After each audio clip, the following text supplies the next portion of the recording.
Welcome to NFL Daily, where we are not one of the 9 organizations trying to hire John Harbaugh right now. I am Gregg Rosenthal, and I'm here in the Chris Wesseling podcast studio with my friend Patrick Claybon, and joining us from the UK, lovely Manchester, our friend Ollie Connolly. It's not Saturday, but this is the wild card preview, and I think it's a perfect time for the sickos to come out. I'm looking forward to this one. Is this the best weekend of the year for the NFL, Ollie? How would you rank them? I would rank this first this season. I traditionally agree that divisional round is the best weekend. I think this season, with the matchups we have, it's a ridiculously loaded slate with how even all the teams are. So I think this year, this is the best week of football. I agree with that, because this is a unique season in which I can see any of the AFC teams making the Super Bowl except for the Steelers. And I can see any teams in the playoffs winning the Super Bowl, except who would you cross off? You're trying to make me say it, Greg. I see what's taking place here. Okay. Well, it's an interesting, because someone asked me, like, I haven't really thought about, like, who you're going to pick to win the Super Bowl. But the only teams that would really surprise me winning the Super Bowl would be Pittsburgh. Okay. I threw that. Carolina, certainly. I'd throw in Chicago and San Francisco. And even Green Bay, I guess, would surprise me in the end, because the NFC is a little deeper. But that means that there's 9 teams right now that wouldn't really surprise me that much if they won this. Yeah, it would be the 2 incredible Cinderella runs, and everybody else, it's a Super Bowl champion. But they won't like make a movie in 40 years about like they would the Steelers or the Panthers. And the divisional round is great. I think I still would go with week 1. Is always like the most exciting, because it's just an explosion, and you have so much ahead of you. But right now, we're going to go through each one of these games. We're going to start in the NFC, and we'll start with the biggest point spread, I guess. The one game where it seems like it might not be that great a game. At the time of this conversation that we're having across most of the planet, thanks to Ollie, shout out to the folks in Manchester, the Los Angeles Rams traveling back to the Bank of America Stadium. I don't know why I said the Bank of America Stadium. 10.5-point favorites at the time we're having this conversation at the Carolina Panthers. The over-under is 46.5. Joe Davis and G-Reg is back in Carolina for this one, Greg. Vegas, not necessarily feeling like the Panthers have a chance. You said that you would be surprised. Do you feel like they have a chance? Is 10.5 in the right spot? Yeah, I think it is. And going back and looking at that game where, the Panthers just beat them not that long ago, that's going to be a recurring theme on this show. You would think that would give you more confidence that they could do it again, but that's a 3-turnover game for Matthew Stafford. And it was also, in terms of the running game for the Rams, the highest success rate that any team had running the ball in any game all season long. And that's kind of where I start, Ollie, that the Rams guards dominated in this game. And so we don't know if Kevin Dotson is going to be available. That's a really big injury thing to watch in this game. But I look at the Panthers, and of course it could be close. It's an NFL game, but they're a bottom 10 run defense in general, and they looked worse than that against the Rams. And if they can't hold up, I think that you almost start trailing by a touchdown or 2 right there, because I can't imagine them stopping them on the ground too often. Yeah, in that game, the Rams hit before the line of scrimmage rate was 4%. The league average is 30%. So that is how poor the Panthers defense was in that game. And that game was wonky anyway with the bad weather. And you mentioned the turnovers and Bryce hitting 2 absolute seeds on 4th down when it was like must-have-it territory. And it's just hard to think that you could get that amalgamation again. I do think it kind of comes down to how Bryce Young plays and how Chris Shula schemes up against him. And I imagine he's going to try and make him hold onto the ball as long as possible and see if he can play some second reaction football. I thought there are really good flashes of that from Bryce in the Bucs game, but it's not really being where he's been at his best this season. So the longer Bryce is holding the ball, I think the more trouble the Panthers get in. But he was absolute money. I must have it situation in the first matchup. So I think it's one of those ones where unless there's real turnover, fluky luck, the Panthers are in trouble. Yeah, I'm looking at this from a different point of view, Ollie, because when I see Bryce being able to get to that point where he's having the second reaction, making plays as the play breaks down, that's where I get the confidence, because that means they didn't force the ball out of his hands early. And where this situation where it's safety Bryce, it is run on first down, short pass on second down, it's 3rd and long, like, here you go, kid, figure it out. I think that's the rough situation because he's not only having to figure it out on third down, it's getting to fourth down as well. I think I need in this game where it's going to be an upset anyway. You're going to have to hope the defense makes turnovers.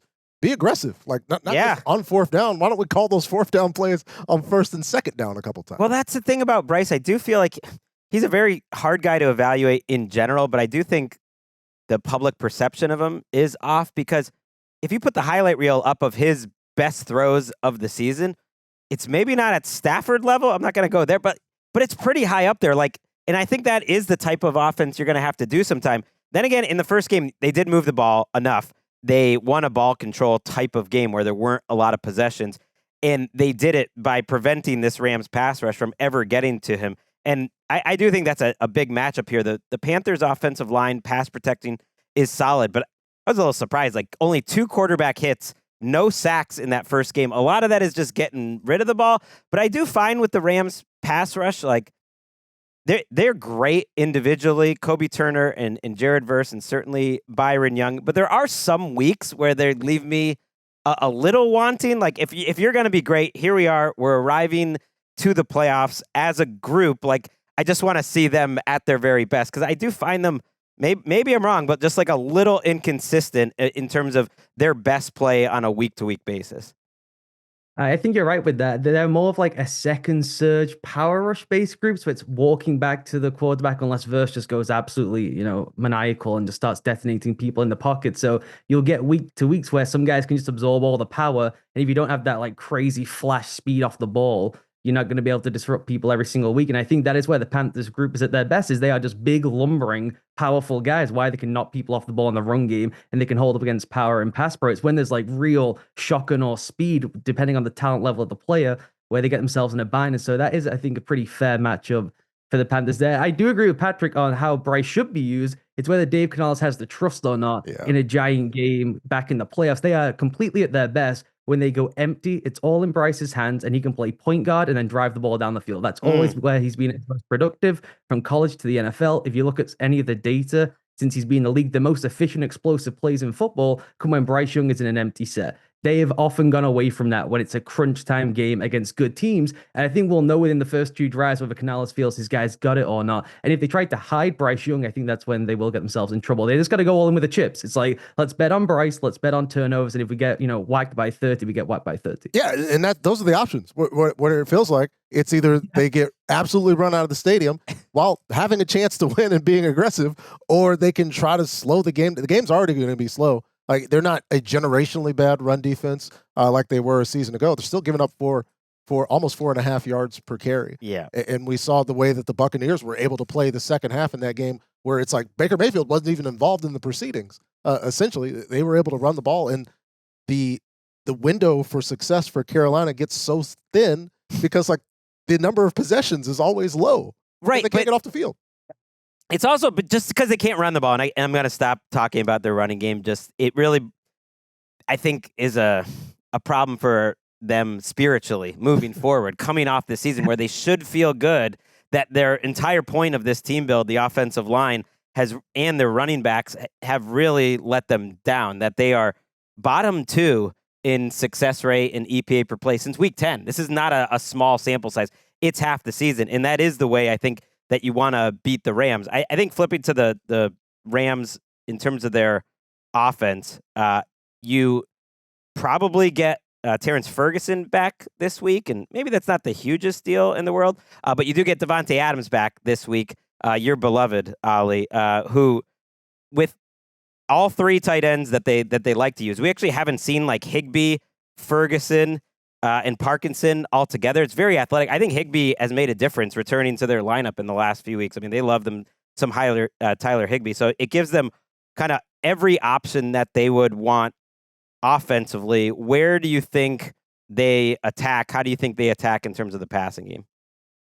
In whichever way they please. I think it's going to be pretty brutal for the Panthers. The Panthers, to their credit, tried to draw up a bespoke game plan that was completely counterintuitive, which likes to be a theme, I think, of these teams who've played each other already this season when they met earlier in the year, and it just wasn't effective. I mean, Matt Stafford made, I think, 2 of his best throws this season this game, and then just missed some layups that he's not missed all season. Then he had the dodgy turnovers which is so unlike him. But there were wide open opportunities everywhere. And I just don't think the Panthers have any kind of like schematic curveball they could throw away that would freak out Matthew Stafford. And they certainly don't have the man-to-man talent to just go toe-to-toe, whether it's the 13 personnel, whether McVay chooses to spread it out and put more receivers on the field. So I just think it could be the Panthers in a blender throughout the game.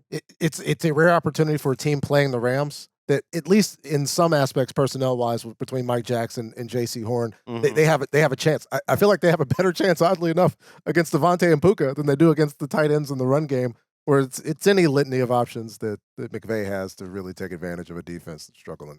Yeah, and the last thing I have in the Rams is just I like this Sean McVay after getting fourth down religion, and I really think it could possibly be the difference of them going all the way. Like just these little margins that he is not afraid. In the first game against the Panthers reminded me of it when I went back to look. Like he is so not afraid to run on third and medium lion style and then go for it on fourth down, which in this game especially I think is going to lead to a lot of points. But I think it could end up being a big difference during this entire run. Before we move on though from this game, let's listen to Dave Canales talking about the knowledge of being such a massive underdog. Are they being disrespected?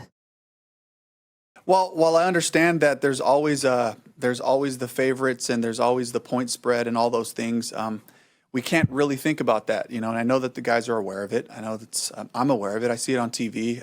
It doesn't matter. What matters to us is to play our best football. All right, got to play your best football. Win. Not worried about what people are saying. Lest the Panthers try extra hard on Saturday, Ollie. We get an opportunity to watch on Prime Video Al Michaels and Kirk Herbstreit calling a football game in the NFC North. It's actually a wild card game between the Green Bay Packers, who are favored by 1.5 on the road against the Chicago Bears team that won at home. These two teams split.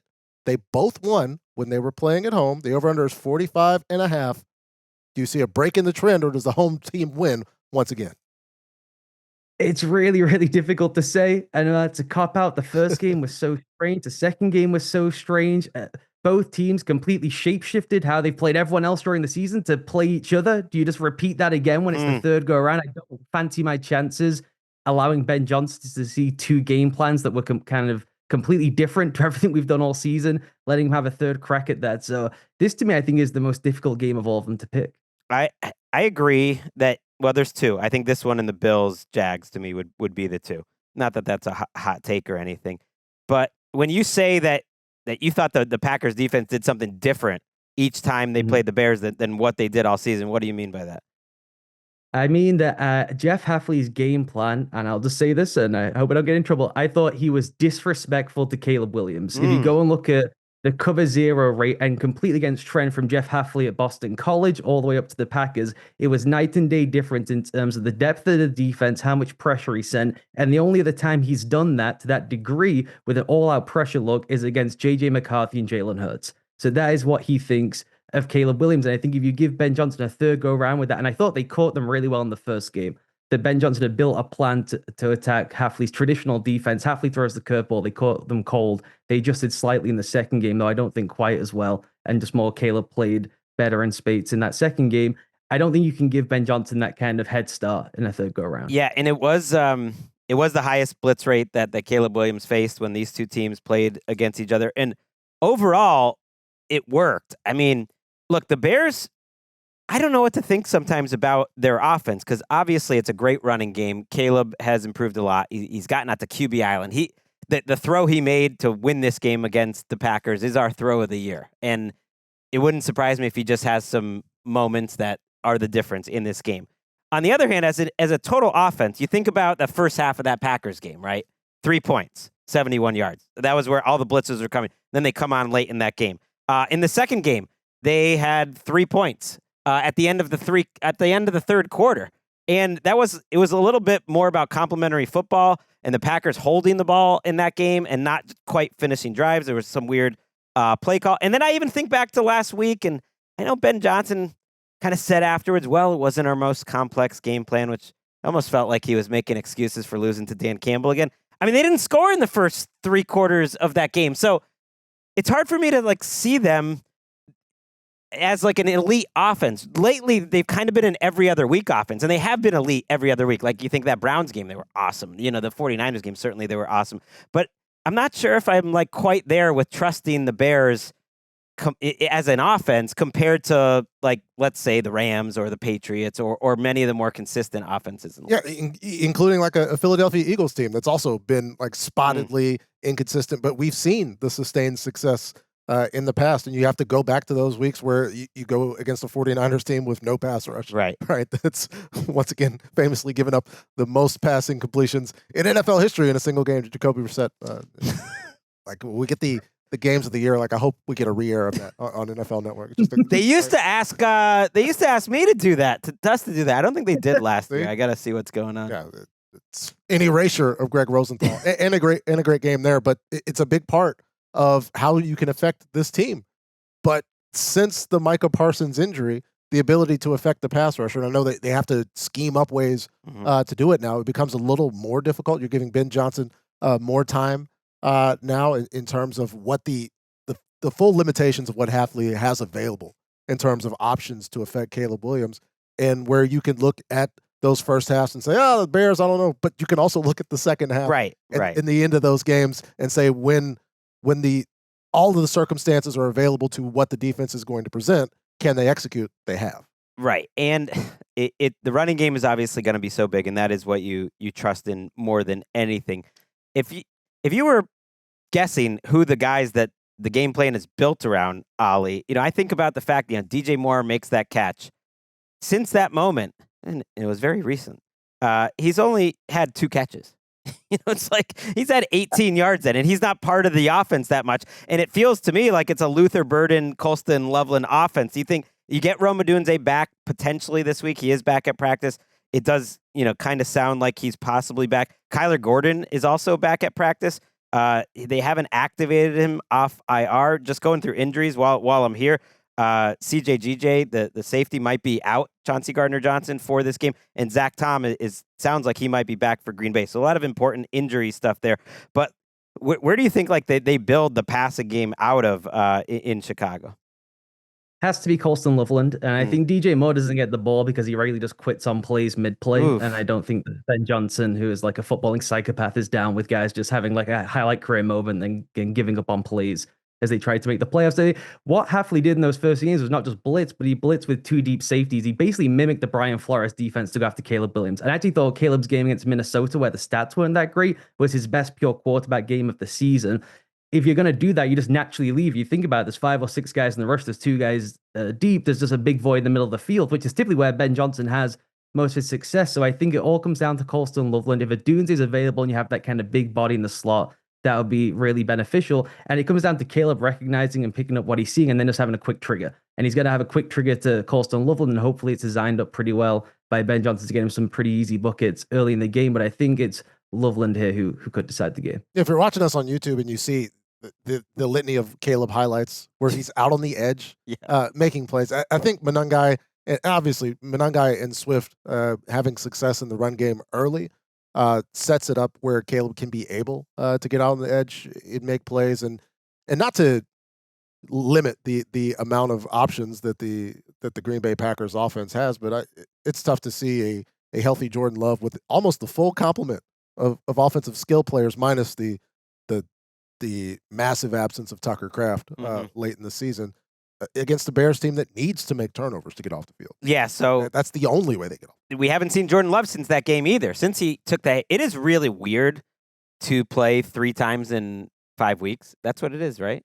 It was 14, week 14, 16, and I guess 19. So 3 times in 6 weeks, whatever it is. Spread it out, guys. Yeah, Let's spread it out a little. It's just a very strange way, and it's probably annoying for the coaches to happen. But the consistent part of these 2 games, more than anything, Patrick, is like the Bears defense giving up yards. Like, they're not getting stops. And if you even just look late in the season, and that's including the Bears game, the Packers game, they've given up 438 yards per game the last 3 weeks.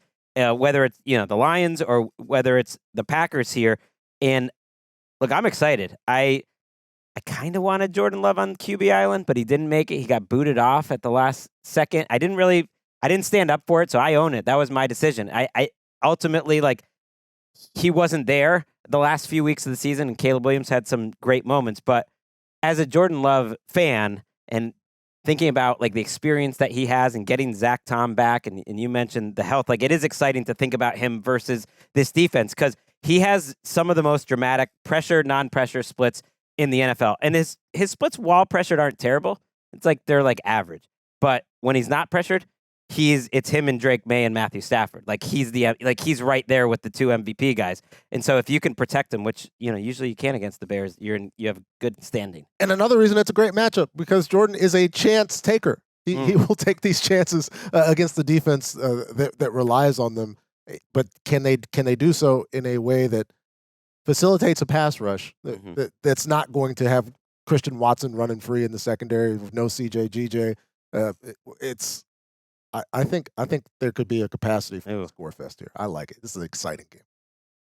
I'm feeling I'm leaning Packers a little bit. I know you're a fan of Love. He's coming off the concussion, so that's a little tricky that he isn't in the flow of the offense right now. But I think it was a huge advantage for them to rest in Week 18. The Bears didn't, and I just think that could benefit the Bears a lot. LaFleur is, according to some people, maybe coaching for his job. I don't really buy that. But what do you think he's going to look at with Dennis Allen in this defense and try to attack? Probably all those crazy pressure totals that you've been talking about for weeks now, that they just send a maniacal amount of pressure, but they don't get home with it. The only saving grace for the Bears pass rush, I would say, is their fourth quarter rate really spikes up, which in postseason games when it's tight and it's one score, and we've seen them have this comeback after comeback, that is a massive difference maker when you get down the stretch. You can go find teams that have solid four-man pressure rate figures throughout the season. I think to cross the championship threshold, you have to check the fourth quarter pass rush rate too, is how deep does the bench go? How does the staff adjust on the fly? That is the one thing they have in their favor. But with the amount of blitzes they're sending and Jordan Love's ability against the blitz and him being a hooper, like Patrick said, he's just going to let the thing fly. And you can then get yourself into just kind of like 3 or 4 high variance throws. Who's going to come down with it? I'm going to probably bank on Jordan Love to win that matchup. It is a fun matchup with those guys in the secondary, though, because, they have they are big personalities, including Chauncey Gardner-Johnson. But just they have it like frisky playing personalities, for lack of a better words, like Nashawn Wright and Tyreek Stevenson.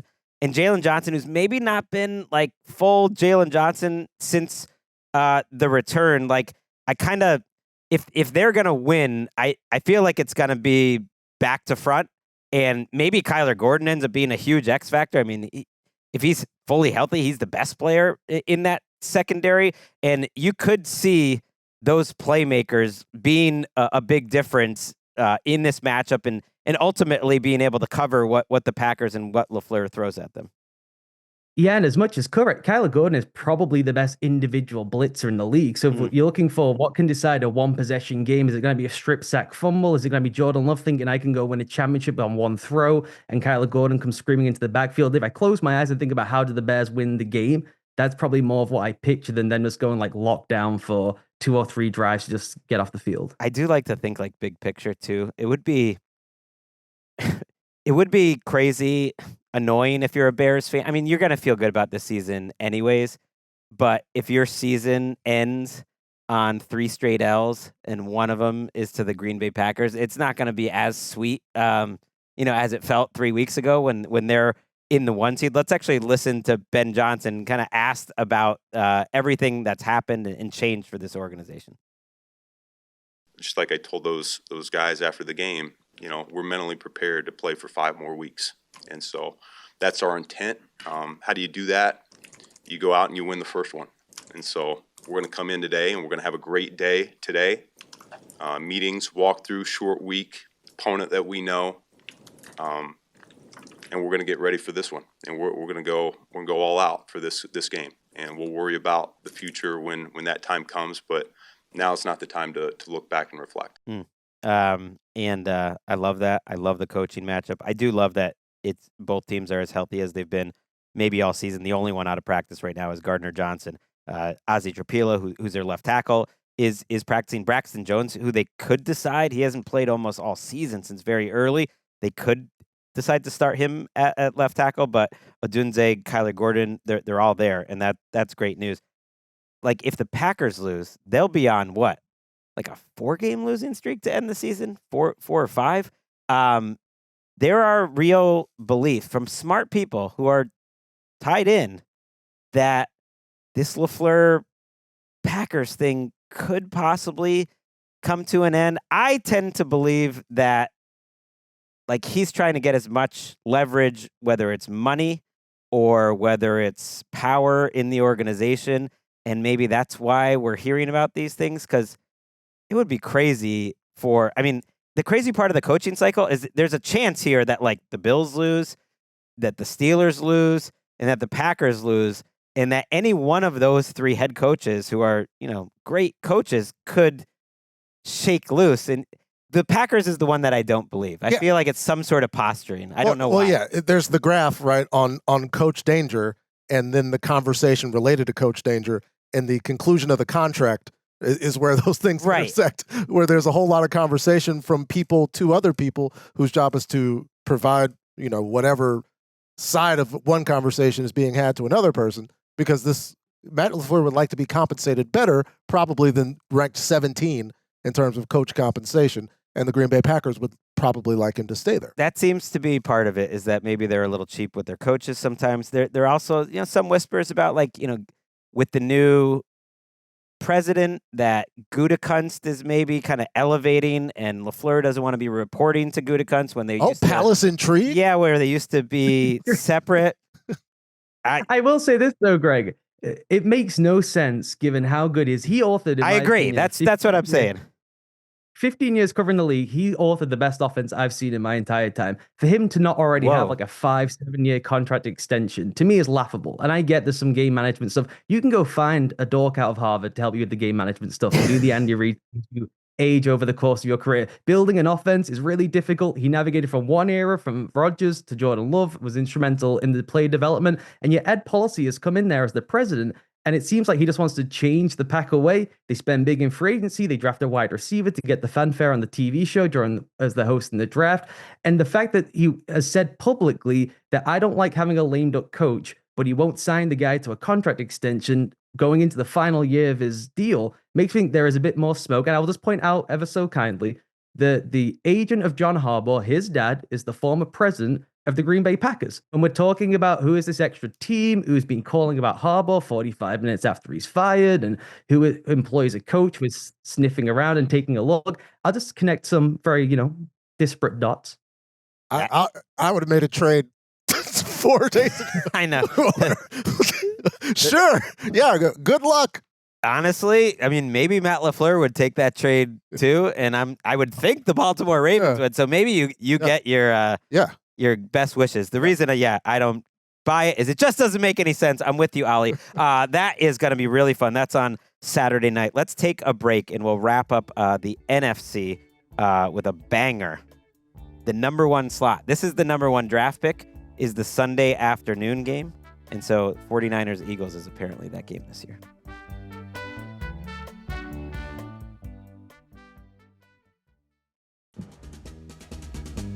Back on NFL Daily. Big game Sunday afternoon. Big playoffs ahead for the man calling the game, Tom Brady. Oh. I heard breaking news. I'm a big fan of Craig Horlbeck, who I did the Ringer Fantasy Football Show. Very talented as on the mic, as a producer over at the Ringer. But he's still giving Tom Brady grief about the quality of his broadcasting. I think he needs to update his take, because I think Tom Brady has improved a lot, and I think he's going to prove it with this playoff run. Yes! I agree, Gregg Rosenthal, especially fresh off of the game on Saturday night. The San Francisco 49ers on the road at the Philadelphia Eagles, who are favored by 4.5 points. The over-under is 44.5. It is a rematch of the NFC Championship game a couple of years ago. Brock Purdy tears his UCL. He's practicing throwing left-handed on the sideline. Josh Johnson finishes the game.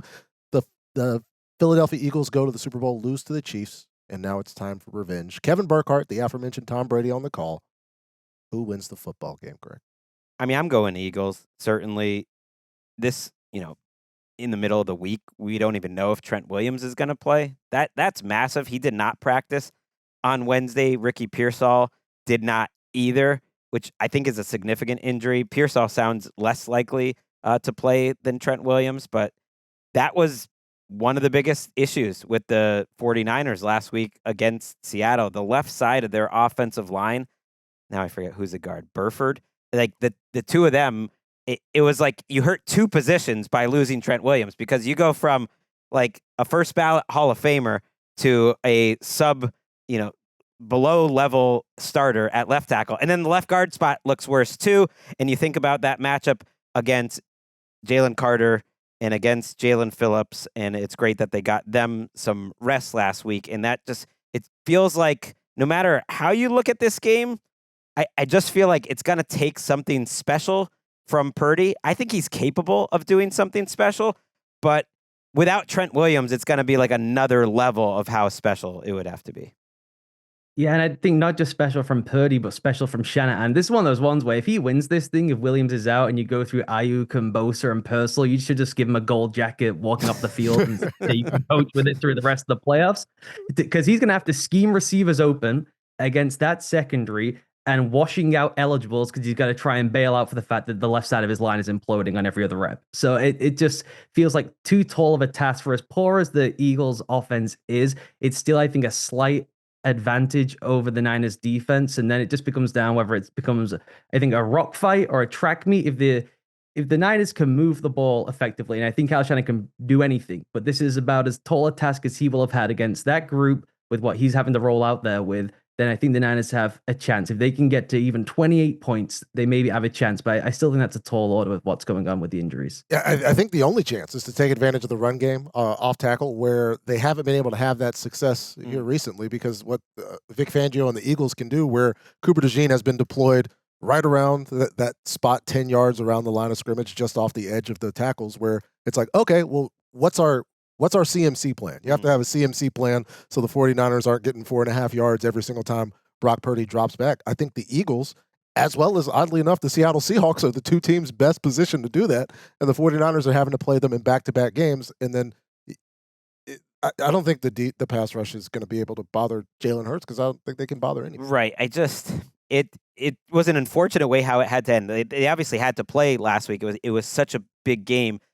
I don't want to like overreact to that Seahawks game, but it could be possible that this team runs out of gas at the end. That was their second straight short week against the Seahawks, and so that won't be the case this time. They'll have an extra day in theory of rest, but having to play these two physical teams in back-to-back weeks, that there is a recipe of just the Eagles bodying them on defense, which I think would be scary. And it's as healthy as the Eagles defense has really been all season long. So I'm sure Vic Fangio is ready to forget about putting Kyle Shanahan with a gold jacket off the field. I don't know if Vic has already earned it in your mind, Ollie, but like, let's get some coordinators into the Hall of Fame. Vic Fangio would be close to the top of the list.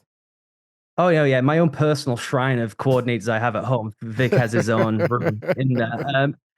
I think Vic is going to be fascinating in this game. When he plays Kyle Shanahan, he blitzes a lot more than he traditionally does, I think, to wash the back out of the equation. So if you just start running through how are we going to prevent the fact we've lost Trent Williams for the game if he doesn't play, or if he's limited in some way, if you're able to wash Christian McCaffrey out because he has to stay in to protect, or they got to start messing around with, we'll keep a tight end and we'll put an extra tackle on the field and we'll chip that way, it just starts becoming a nightmare. Who do you actually throw the ball to? And then with Purdy, I think he's been incredible since his return. He's been a much better playmaker, I think, than he's been at any point during his career. He's not taking sacks in a way he hasn't done throughout most of his career, but the turnover rate and the turnover-worthy play rate has shot up in a different way, and they just have to play the cleanest of all games and hope you can just rally to the ball, and Jalen Hurts has brain fart after brain fart, and they can tackle, because the Niners cannot tackle, and it is a pretty fortunate thing for them. The way the Eagles' offense is designed doesn't give a lot of yak opportunities, but they have to be able to finally tackle and hope that Jalen Hurts brains farts the game away. Yeah, I did see a stat that from Next Gen Stats, I believe, that the Eagles ran the second highest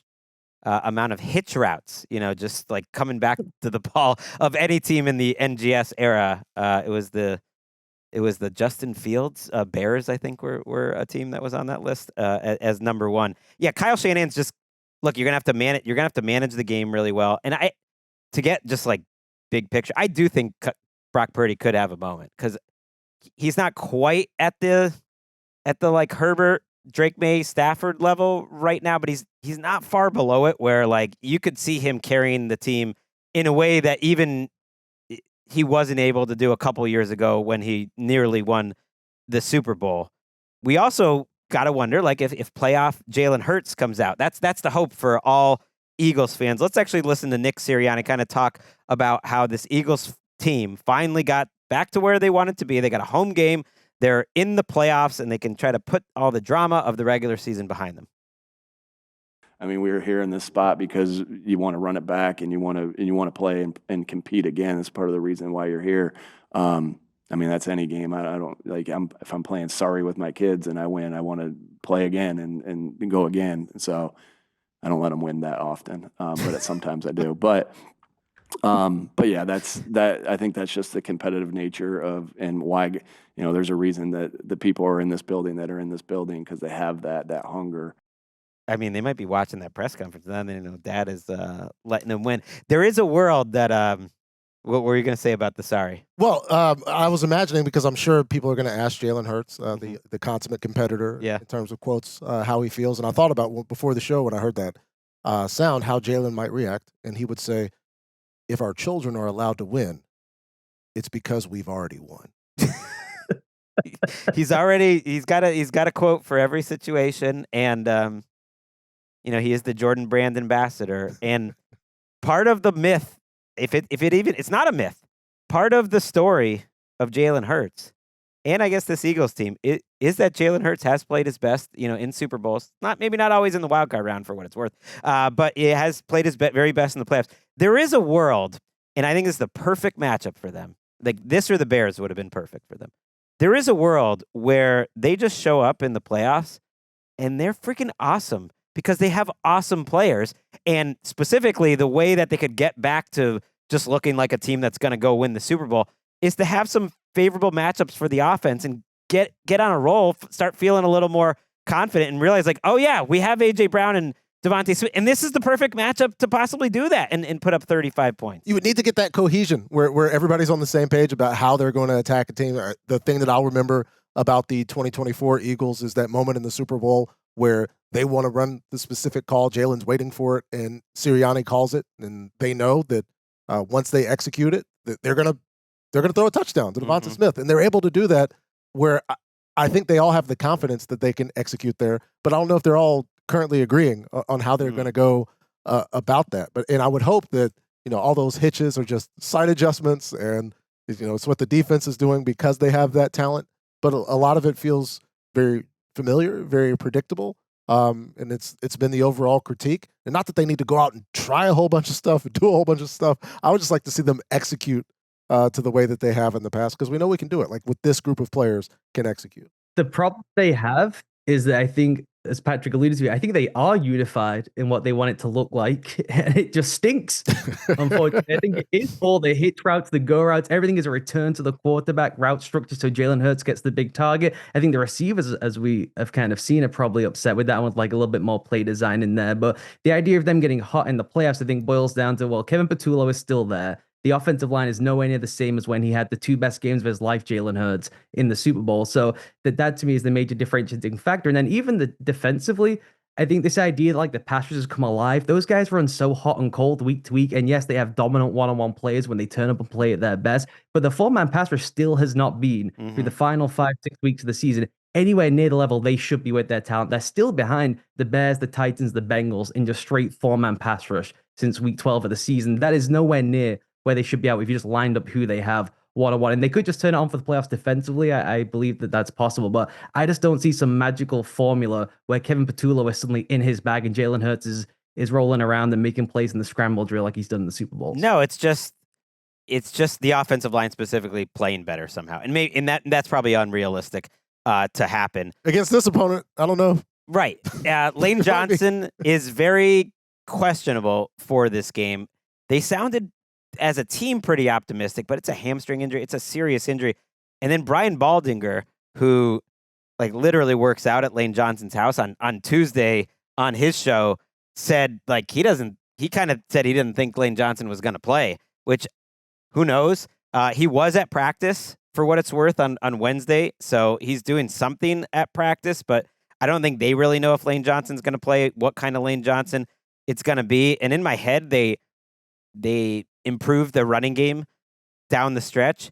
But then when you look at it, it's like it was really just like a Raiders game and a Commanders game and like one big run at that Chargers game that I went to. And even in the Bills game, whether they're trying to win like that, I don't know if we're feeling much better about Saquon Barkley and the running game going into the playoffs. Probably the thing you feel better about is like the linebackers for the 49ers right now are literally coming off the couch. Like Eric Kendricks is probably starting in this game. We don't know if D. Winters is going to be available, but they lost another linebacker, and so then they signed Kaiser White, an old favorite, but like wasn't in the league until a week ago. And so if they had a good play caller, they would just circle Ollie those linebackers, and they would figure out how to take advantage. But I'm not really sure that Jalen Hurts is thrown to the middle of the field, and I'm not really sure they can take advantage in the running game enough, but that's a pretty big weakness for San Francisco.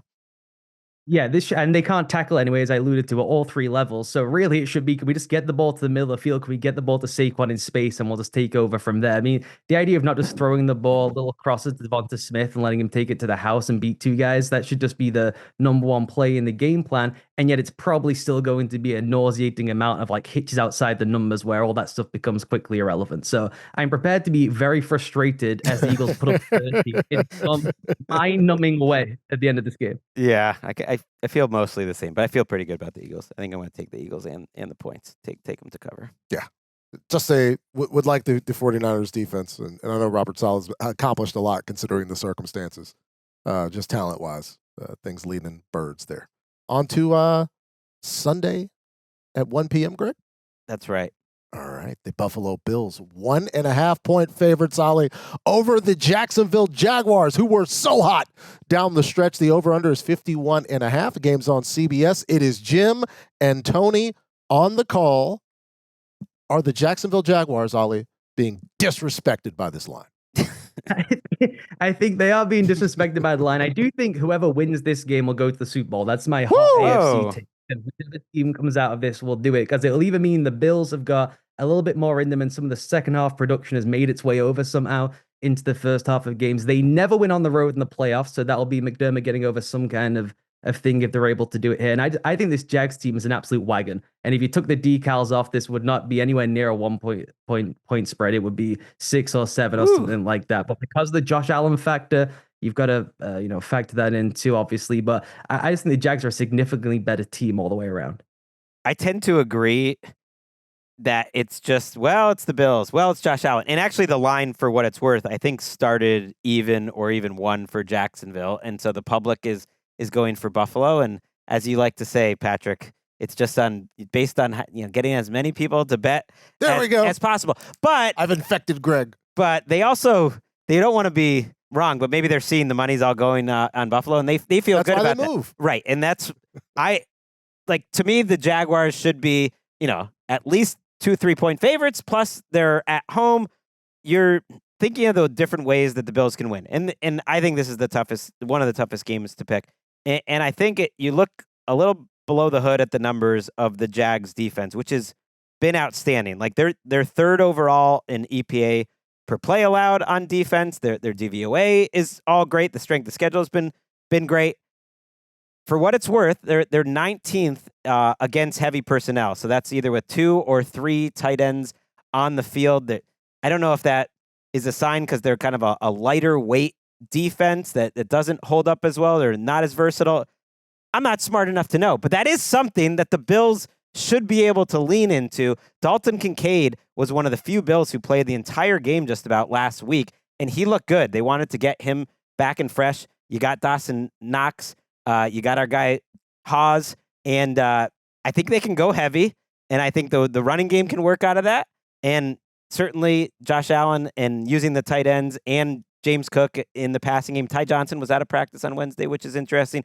But that to me is the recipe. Can the Bills offensively kind of overpower the Jaguars a little bit and make it a high-scoring game, but make it like a physical high-scoring game? And that's the difficult needle to thread, where you want this physical game where you got 7 tight ends on the field and Josh Allen's having all these runs and James Cook's running, but you're trying to get up to 35 points because the Jags who have struggled to run the ball. Well, what can cure a rushing attack like the 2025 Buffalo Bills rush defense? And so I think ETN's going to have a solid game on the ground, and I think the pass rush where you have I probably say it too much. People are almost as sick of hearing it as they are about lines being to spur action. But if you have athletes at edge that are gifted enough to where Josh Allen can't completely disregard them and run away from them like they're not even there. And I think between these two, where Walker has been so much better, especially against the run, where I know against heavy personnel, the numbers look a certain way, but that's the entire season, and it's different context where this is a particular one particular game that I think the Jags have at home, where I may be more confident in this game being in favor of the Jags than I am in any other game. Wow. More than the Rams Panthers? They beat the Rams at that stadium. But at that level, that is amazing. I love the point Patrick made about the heavy personnel stuff, because that's heavy personnel against the rest of the league and not Josh Hines, Allen, and Trayvon Walker as your heavy edge defenders. The way the Jags fit the run, they are just absolutely wild. The way they can come down and just brain people from lighter personnel groupings. And I just have this sense of, are we really going to go through a Bills game where their decision making is the way to attack the Jags is just throw the ball on the perimeter. We don't like our perimeter targets. We're benching Keon Coleman all the time. So you will just get as heavy and condensed as possible, hand the ball off all the time against a world-class run defense.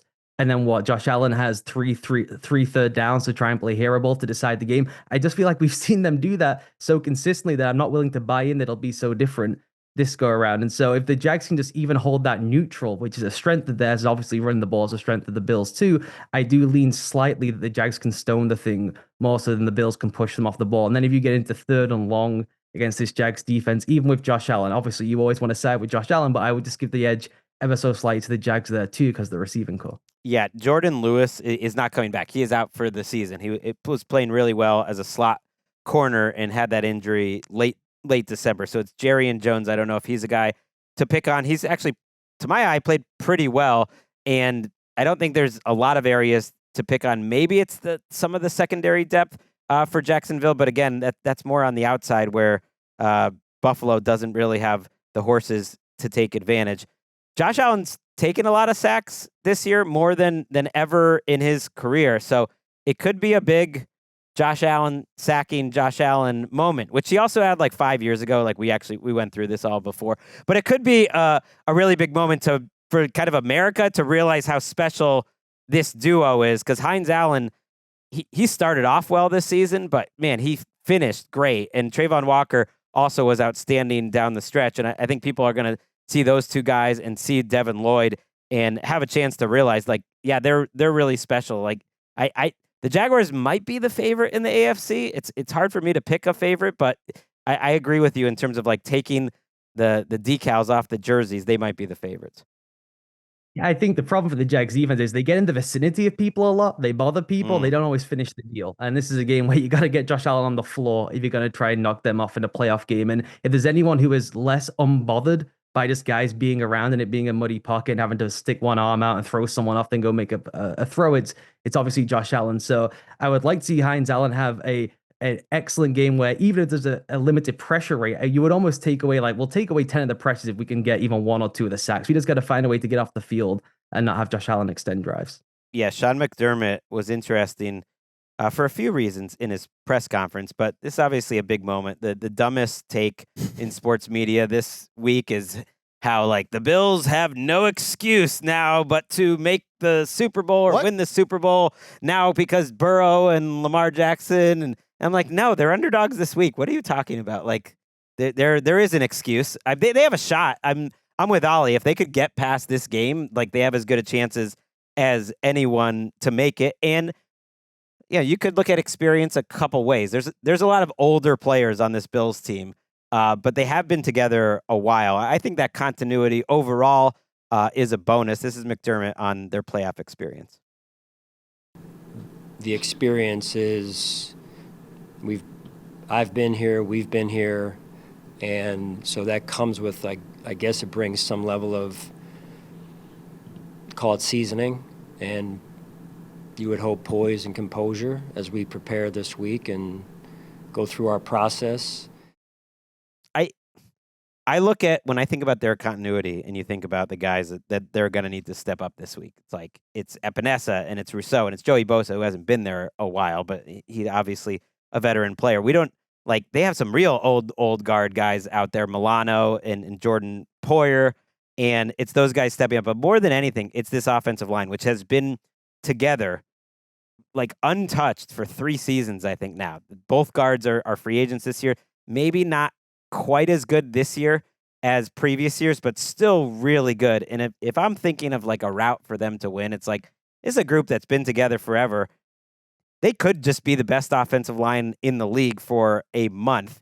Go play like that. That's a pretty great recipe if you have the best offensive line in the league or one of them with Josh Allen and James Cook. Like that can win any football game. Yes, they can absolutely do it. And it's not like to discredit the Buffalo Bills and the players that they have. And again, they have that experience because they have talent. And the talent is what has them in the playoffs consistently. And that's what experience. It highlights the continuation of sustained success for a lot of these guys, even guys where the Bills decided to part ways with them. And then they realize, hey, maybe this was actually the best option for all of us, and glad to see like guys like Tre'Davious White, where we thought it was over, right? Back playing huge plays for this team. Although, his status in this game might be really important. He is playing, but they are not deep at cornerback. And I noticed Sean McDermott say a couple interesting things in his presser this week. First of all, he noted how they only had 3 active cornerbacks for that Week 18 game because the team was so thin at cornerback. They didn't have the normal amount that they have on the roster, which felt like, was that like an indirect shot at the Darius Slay trade and how the team was built?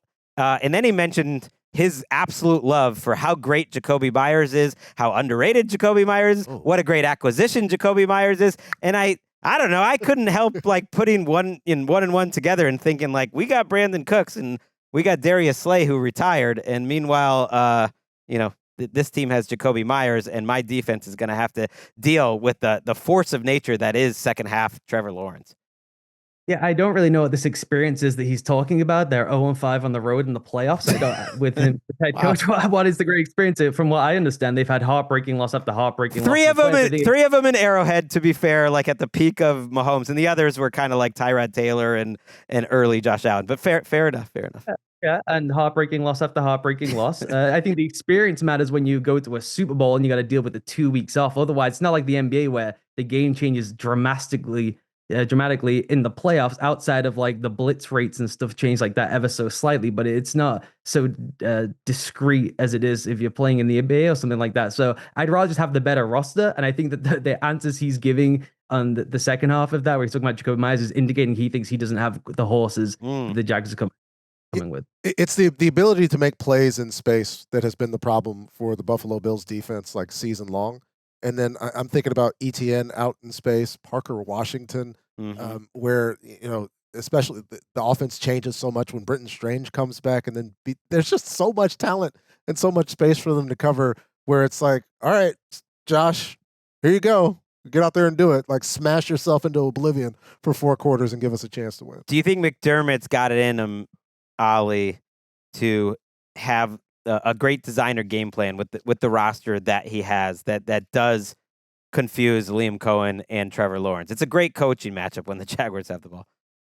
It is a great coaching matchup. I think he's been unbelievable this season at adjusting in game. And so if it's tight in the fourth quarter, he might have a couple of like goodies up the sleeve to maybe catch Trevor Lawrence with one. I think if the Jags jump out to an early lead, he's in deep trouble. They just have terrible team speed. They have no speed at the second level, no speed at the third level. Again, talking about their experience, a lot of those experienced guys are pretty much fried at this point, frankly. And the guys who should be the peak powers just haven't been playing all that well. So if it's an early lead for the Jags, I think they are in massive, massive trouble. If they can just keep it tight going into the fourth quarter, their fourth quarter pressure rate is absolutely through the roof compared to the rest of the league. And a lot of that is design stuff rather than just having one-on-one killers all the way up front. Yeah, you know who they could use in this game is Ed Oliver, who, that he's sort of in that prime and they're lacking that. You gave me an idea just now in terms of that team speed that I'm going to be using on Game Day View later this week. Oh. And it's whatever Brian Thomas Jr.'s number is this week. Let's get out. Let's have a 2 for 89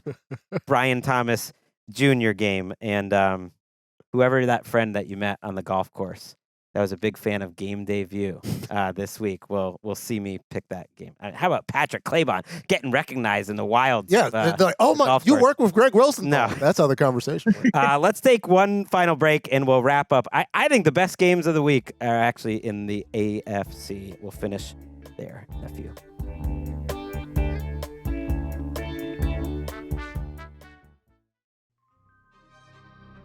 Back on NFL Daily.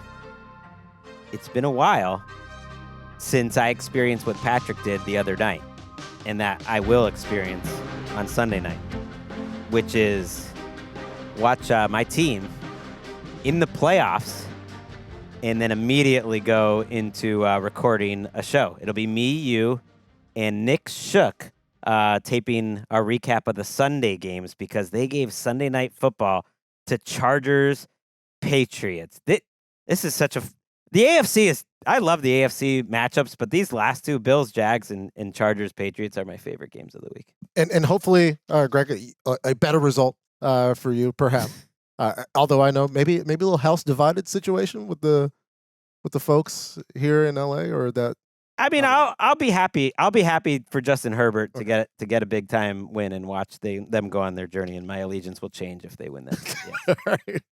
Immediate jersey swap as we discuss the Los Angeles Chargers. Yes, on the road at the New England Patriots, 2 or 3.5 point favorites. The over/under is 46.5. It is Mike Tirico and Chris Collinsworth who called a heck of a game last week in that matchup between the Ravens and the Steelers. A potential good one here, Greg, where you wonder if the matchup of a defense that hasn't really shown a lot of ability to affect the quarterback against a offensive line and a team that have allowed their quarterback to be very affected here in 2025. Yeah.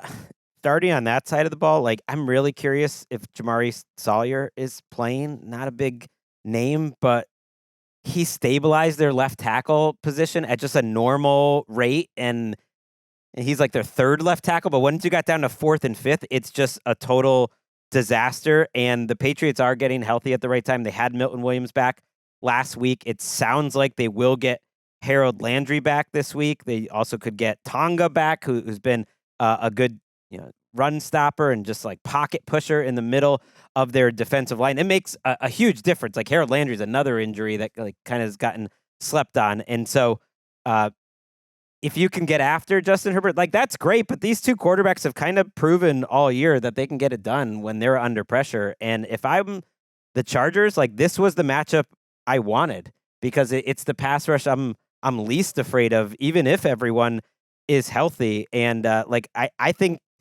Justin Herbert and the passing game and the Chargers offense is just going to be fine. I do not think this is like a difference-making Patriots defense. Now, my only fear is that Jim Harbaugh and Greg Roman pull up like the run game film of the Patriots over the past 10 weeks of the season, essentially, which has just been hemorrhaging stuff against the run. Decide that is the path forward. We'll get Justin to third and manageable, and it ends up being third and long, and it just becomes a nightmare evening where he's running for his life. I think you just have to go in and say, we're putting the ball in Justin's hands like 35, 40 times. We're either going to knock this team off on the road or not, and we're going to go down with Justin just trying to dice them up. And I think that's the best opportunity to spread the Patriots out as much as possible, try and pick on the corners who haven't played as well to me as the front has played, and then that would be the path they would have to success. Yeah, it's been a strange Christian Gonzalez season. I got some like pushback from people online. They're like, oh, you don't have your guy on All Pro. And I was like, I didn't even really think about it. And like, not that he's been bad, but I just don't think he's been at the level that he's been at in previous years. And this Chargers team has explosive players. Like, I can absolutely see in my mind's eye Quentin Johnson just dusting Carlton Davis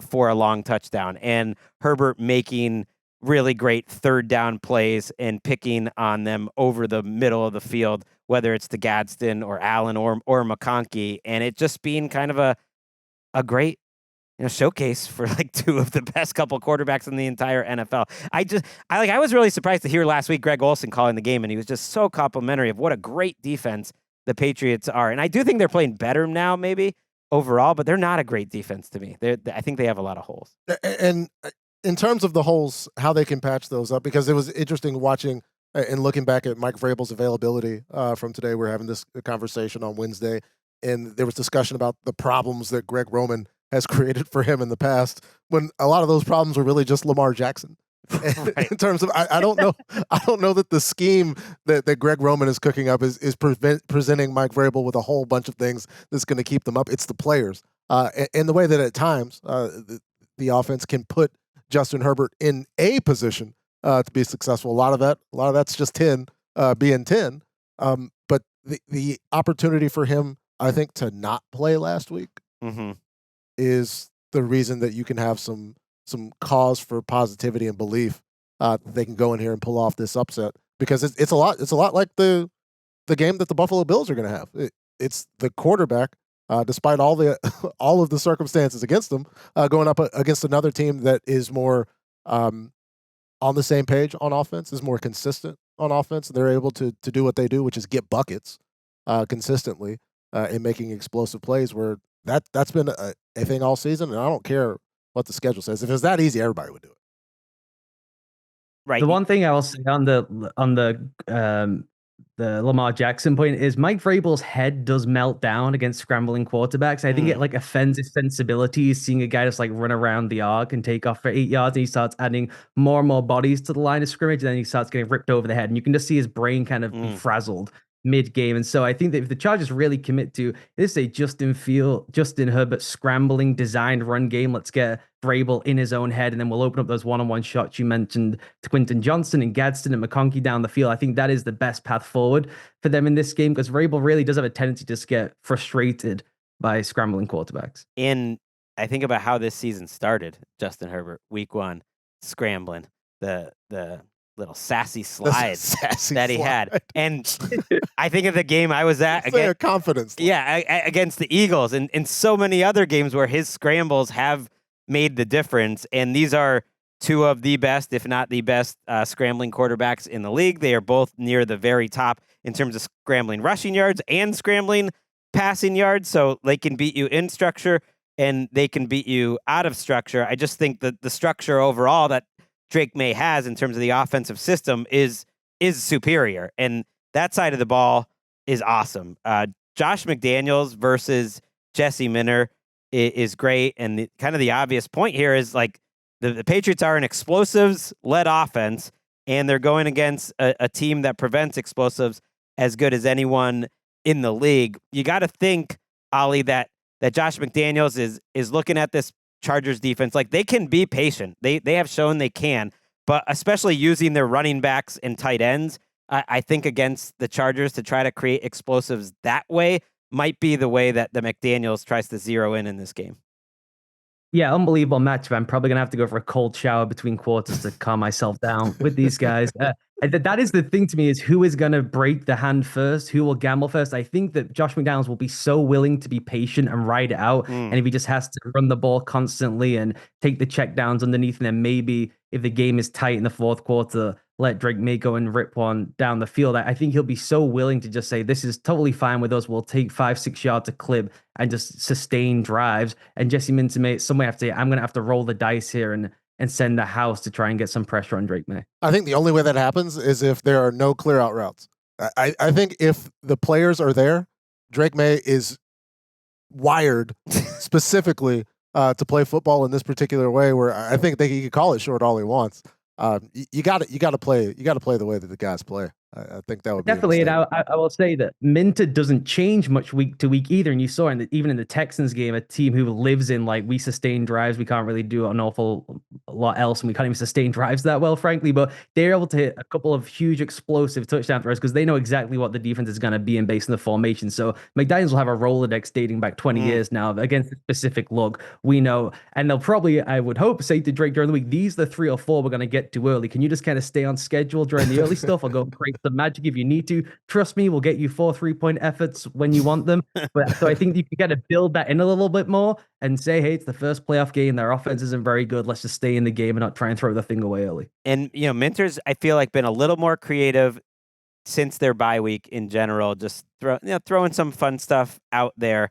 Not, usually not against great, offenses like this, although they had a really nice game against the Cowboys. That to me was kind of the prove it game for them. That since week 10, they are second in the league in terms of EPA per play on defense. You have Khalil Mack, you have Thule, you have Owe. and you're going up against Will Campbell and Morgan Moses in this offensive line, and trying to get pressure on Drake May, and I really do think it's just him. Like you say, he's gonna go try to get buckets, but you don't get that 72% or 74% completion percentage by only going for deep shots. No, not.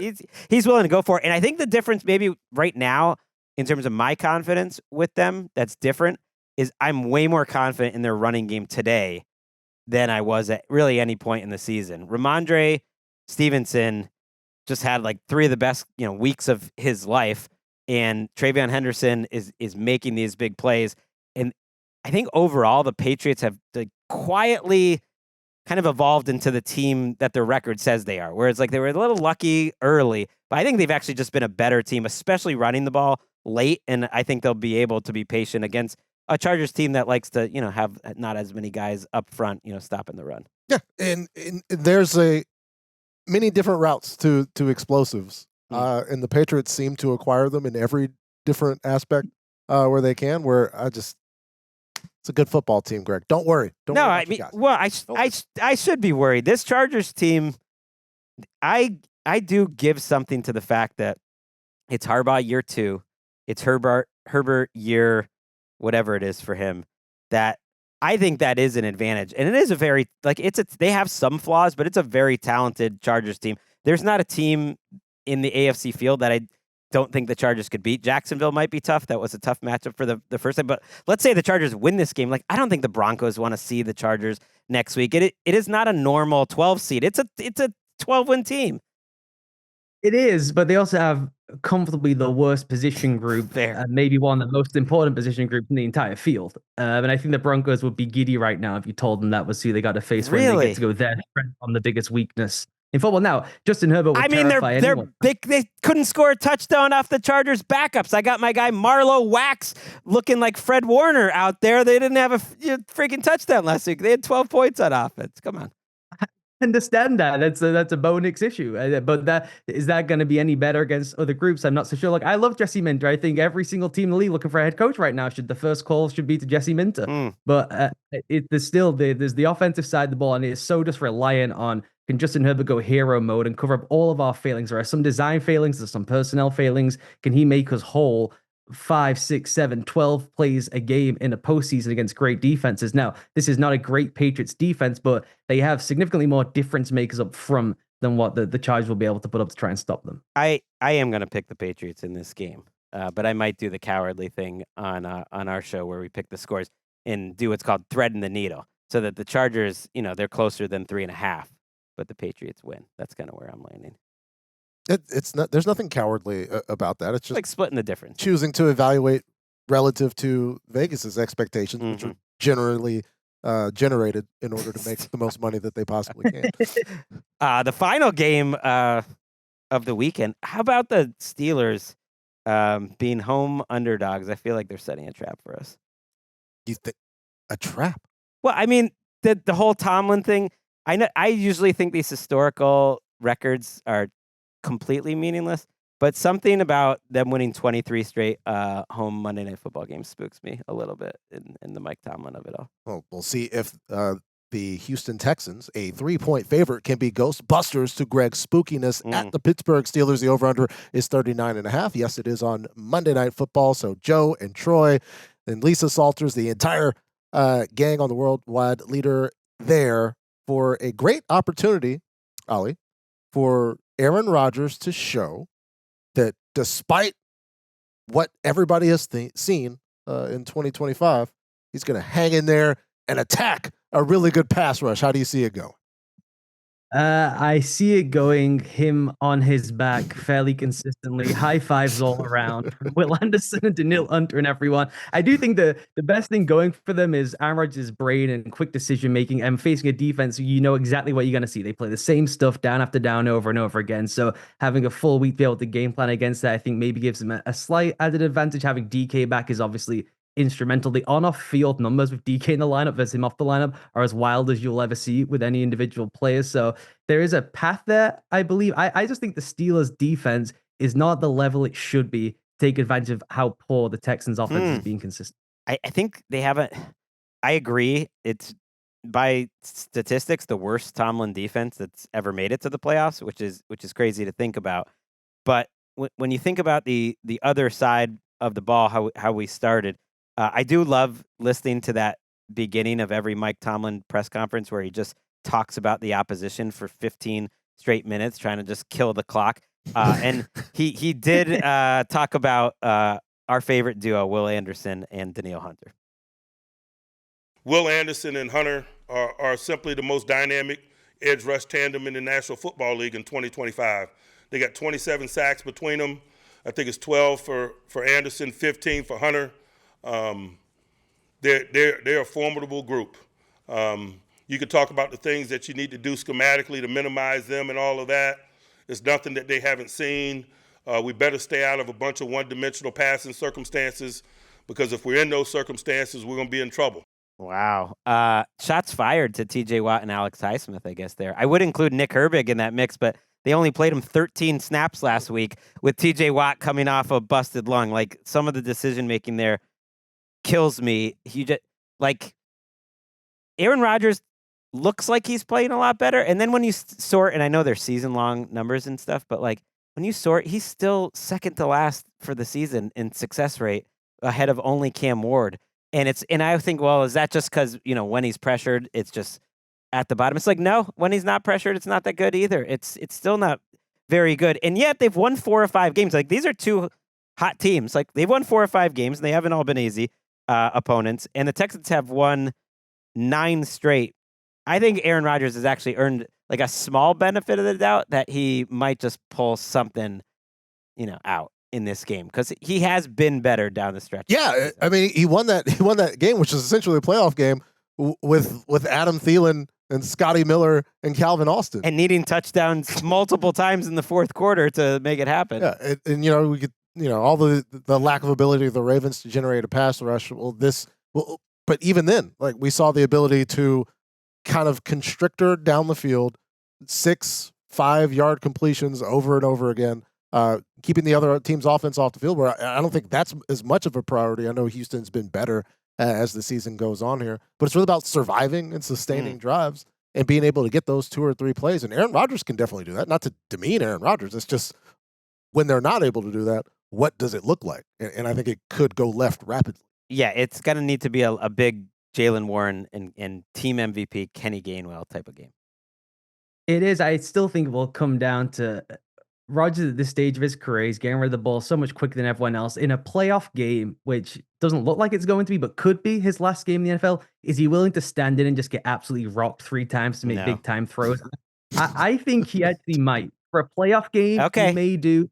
I'm not so sure. If he does, then I think the Steelers do have a chance. I just don't know if the Texans offense can put together enough sustained drives and can convert in the red zone. They're so poor in the red zone, so predictable in the red zone. The game will, I think, be open there for the Steelers. And then it's just, as I said, whether Rodgers was willing to stand in. He's not going to be able to move and create. He's done it sparingly all season. So is he willing to take one giant shot to the ribs to rip a throw down the field? And I think with a playoff game, legacy stuff on the line, he might be willing to do it. It's a fair thought that, a guy like Aaron Rodgers, who is, clearly trying not to get hit, the comp to him was always Tom Brady. And in those like 40 plus, especially 42 plus playoff runs Brady had in Tampa or at the end of New England, he was a little more willing to take a hit at the very end of the season when it's like when it mattered more and when you can see the finish line. I do think the best hope for the Steelers to win, and this season hasn't been a great, reason to believe it could happen, but looking at the names on the jerseys and their individual talent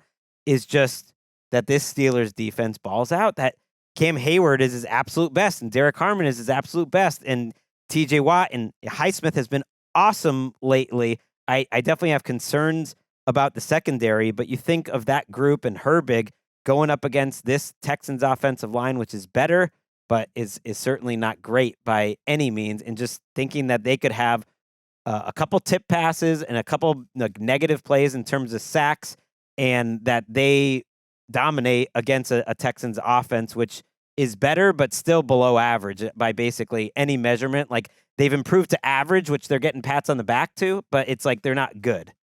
Well, I think there is a risk for the Steelers team to be too aggressive and wind up in a situation like last week where they're, instead of looking at Zay Flowers running away from him, they're looking at Nico Collins or Higgins in any number of ways where if they do try to get too active around the line of scrimmage and have guys flying at CJ Stroud, where we've seen them blow coverages all season long. Like, it's just been a circumstance that the Steelers have not been able to prevent. And I think sometimes that is trying to make plays. That we have Mike Tomlin with his Super Bowl championship that comes on a James Harrison play that James Harrison probably should have never made. Right. Like they take these chances because they have success with them. But when it goes wrong, it goes wrong. Unfortunately for them, Tyler Luke misses the kick and they don't have to worry about it. Yeah, the Steelers obviously have the personnel and the individual players who could just take over the game, and it's like 3 drives are just detonated on arrival by Hayward or Watt or Herbig or Highsmith taking over. But the stat I look at to evaluate defensive staff more than any other stat is 3rd down and 3 to 6. That is a coaching stat. The Steelers are 32nd in the league in EPA per play in those situations, and it is a chasm between them and 31st. And think about the Cowboys and the Bengals and the laughable defenses we have in the league. It is embarrassingly bad how they've been in those situations. And that is basically where the Texans live, is like 3rd and 3 to 6. And usually we're not staying on the field. And so for the Steelers to be in that spot, and I think if you look at some of their run game stuff over the past few weeks, the numbers have trickled up. But if you watch them play, it is really just like a crazy one-off play over and over again from either Highsmith or Hayward. I just don't know if that can sustain throughout a playoff run, or even throughout a playoff game. So I lean slightly here towards the Texans. Yeah, I do as well. It is funny to think about the history of Tomlin, because even you think about the Super Bowls. One, he gave up 30 points to Aaron Rodgers, and maybe that's why all these years later he's always wanted to have him. And the other one, he gave up 2 fourth-quarter touchdowns and over 400 yards to Kurt Warner. Like, their defense tried to gag that game away, but Santonio Holmes, maybe the greatest catch in NFL history, saved him. Some of the numbers with Tomlin are crazy. I'm going to give you guys an open-ended trivia here. Okay. Let's see who can win. You might have like a slight delay, so that's a disadvantage for you, Ollie. Mike Tomlin right now has the 3rd longest tenure of any coach without a playoff win. I was at the game that started this losing streak, which was the 2016 AFC Championship. Can you name the other 2 coaches with longer droughts without a playoff win? Don Shula? Nope. I mean, one I thought was going to be really obvious because it's just it's sort of related here. Jason Garrett? No, nope. I thought you got Tennessee Titans head coach Jason Garrett. I mean, one was in the division here with the Steelers. I thought you guys would have had this. With John Harbaugh. No, it was Marvin Lewis. Marvin Lewis. Yes, yeah. And Jim Mora with the Colts. He had that long run, but he could never get a playoff win before they finally graded. So that's a long time. It could be, who knows, if the 23 straight winning streak thing ends and it's your 7th straight playoff loss. I don't know if speaking of streaks ending, this is the first time the Texans have ever not played in Westavus. I didn't realize that. On the first weekend, they have played in the Saturday afternoon slot 8 straight times. So this just might feel uncomfortable to them. And they're 6-2 in those games. Maybe it's DK Metcalf. My last question for you, Ollie. Is there any concern about your beloved Texans defense? Over the last month, going to throw a couple numbers at you. 12th in EPA per play allowed, 8th in success rate allowed. I know that includes some of that second half backups in against the Colts, but overall not quite as dominant the last month of the season. And what are you kind of looking for with that DK matchup against those great cornerbacks? Yeah, I think some of that too with the injuries of some of the guys in the secondary playing some games and then kind of back and forth who is available at linebacker too. So if they are all fully healthy, I think they should be okay because it's like the most predictable defense in the league against the most predictable offense in the league, and one has superior talent to the other one. I do think that level of predictability, although it is fun to see a team body up and say, this is what we do and we're better than everyone in football, I do think that will catch you out towards the end of the season when you just put that much film down against the people. There are degrees of like, okay, this guy is not quite this good and this elite of a player at this one specific thing. Let's target him in that fashion. So that could be something, particularly if Rodgers is running the game himself at the line of scrimmage. I'll be into that more than just like Arthur Smith's game plan. So that would maybe be the thing. Can they find a way to just get one or two explosives to DK that really mattered, that are converted to touchdowns, either big shot that converts in the red zone or finding him for a touchdown itself. But even then, I just think there's so much more overwhelming talent for the Texans defense than what the Steelers are rolling with. They have, especially late in games, had some trouble making tackles. I know it's a very good defense that they can get into position, but you go all the way back to the Buccaneers game on that final drive for both Bucky Irving and Baker Mayfield making plays in space, and a Steelers offense that gets 65% of its passing yards after the catch, where, tackling DK and team MVP. Thank you for always pointing it out, Greg, since it's happened. Kenneth Gainwell. Forever. The best running back on the Pittsburgh Steelers. Forever I'm going to mention 2025 team MVP Kenneth Gainwell for a team that went to the playoffs and won 10 games. Last thing here, the kicker matchup. I mean, he's not Chris Boswell anymore, and you got my favorite kicker in the league, Kaimi Fairbairn. So that could be where it turns. My apologies to the Steelers for putting the onus on Chris Boswell, calling him the best kicker of the generation. A total downhill, total serial killer. And I love that we're getting Joe and Troy on this call. I think it's going to be their last call of the year. I don't think they get a divisional round game. That's unfortunate. We are going to have you two gentlemen throughout the playoffs. Of course, Patrick will be back on Sunday. Ollie will be joining us next week at a time to be determined. I am really looking forward to this wild card weekend. It's no longer Super Wild Card Weekend, by the way. Did you know that? I didn't notice, but now I am. I think this is now multiple years. We were making fun of Super Wild Card Weekend business. They don't use it anymore. Everyone just knows. We'll be back in the feed on Friday. Cynthia and I with our picks against the spread. I'm coming off a 3-0 week. We'll see you then.